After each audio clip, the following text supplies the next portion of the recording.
और बात चीन की करते हैं, क्योंकि चीन की तरफ से सरगर्मियां तेज हो रही है और एलएसी पर ड्रोन के जरिए से अब चीन नजर रख रहा है, जिसका माकूल और मुनासिब जवाब देने की हर मुमकिन कोशिश की जा रही है और भारत सरकार क्लोजली इस चीज को मॉनिटर कर रही है। जो चीन की तरफ से ड्रोन एक्टिविटियां एलएसी ईस्टर्न लद्दाख पर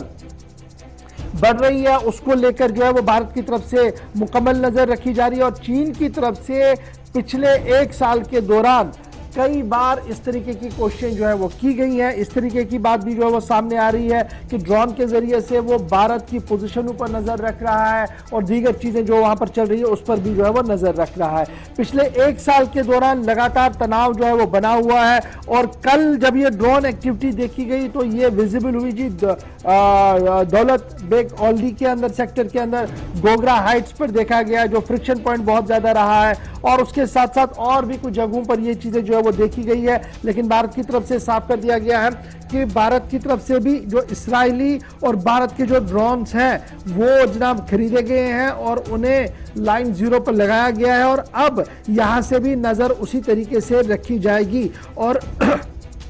कोई भी अगर इमरजेंसी सिचुएशन होती है ड्रोन के जरिए से तो उसका माकूल जवाब उसी तरीके से दिया जाएगा।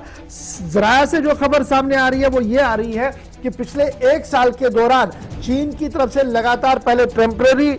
आरजी तौर पर स्ट्रक्चर्स को खड़ा कर दिया गया था, लेकिन अब आहिस्ता आहिस्ता करके उन स्ट्रक्चरों को मुस्तकिल बुनियादों पर खड़ा किया जा रहा है और मिलिट्री कैंप्स, बेस कैंप्स बनाए जा रहे हैं तिब्बत के मुख्तलिफ गांवों के अंदर और ये सारा कुछ बन रहा है जी ईस्टर्न लद्दाख के आसपास के इलाकों के अंदर और उससे ये साफ अंदाजा लग रहा है कि शायद चीन मुस्तकबिल में जल्दी से इन इलाकों से वापस जाए। इस तरीके की कोई भी उम्मीद नजर नहीं आ रही है। कोशिश बहुत ज्यादा की गई थी गलवान क्लैश के बाद कि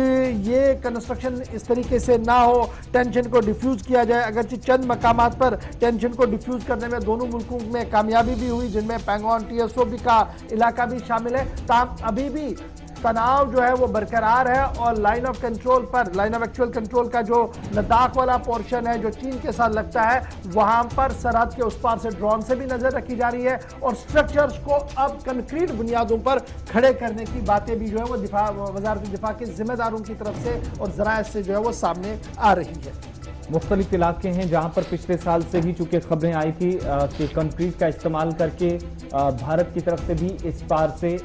उनकी सरगर्मियों पर या चीनी लिबरेशन आर्मी जो है उसकी सरगर्मियों पर नजर रखने के लिए अब कोशिशें ऐसी हुई थी कि मशरकी लद्दाख में जहां पर ऐसे बहुत सारे एरियाज थे जहां पर कंस्ट्रक्शन शुरू हुई थी और जब उस तरफ की खबरें आई, जराये से कुछ जानकारी मिली तो उसके बाद इस तरफ भी सरगर्मियों पर नजर रखने के लिए इस तरह का अमल शुरू किया गया और फौजियों को जहां पर तैनात किया गया। खबर यह है कि चाहे दौलत बेग ओल्डी का इलाका हो, गोगरा हाट्स हो या इसके आसपास के मकामात, जब उस तरफ चीन की सरगर्मी देखी गई तो उसके बाद फौजियों की तैनाती भी अमल में लाई गई है, जिससे ये जाहिर होता है कि ये सिर्फ ये जो सिलसिला है फिलहाल थमने वाला नहीं है और तवील मुद्दत के लिए फौजियों की तैनाती यहाँ पर अमल में लाई गई है। लेकिन मुख्तलिफ इलाकों के अंदर आज के वक्त में भी तनाव है, जिसकी गुज़श्ता दिनों एक काउंसलर की तरफ से और कुछ मकामी लोगों की तरफ से कुछ मीडिया इदारों के साथ बात करते हुए तस्दीक भी की गई थी।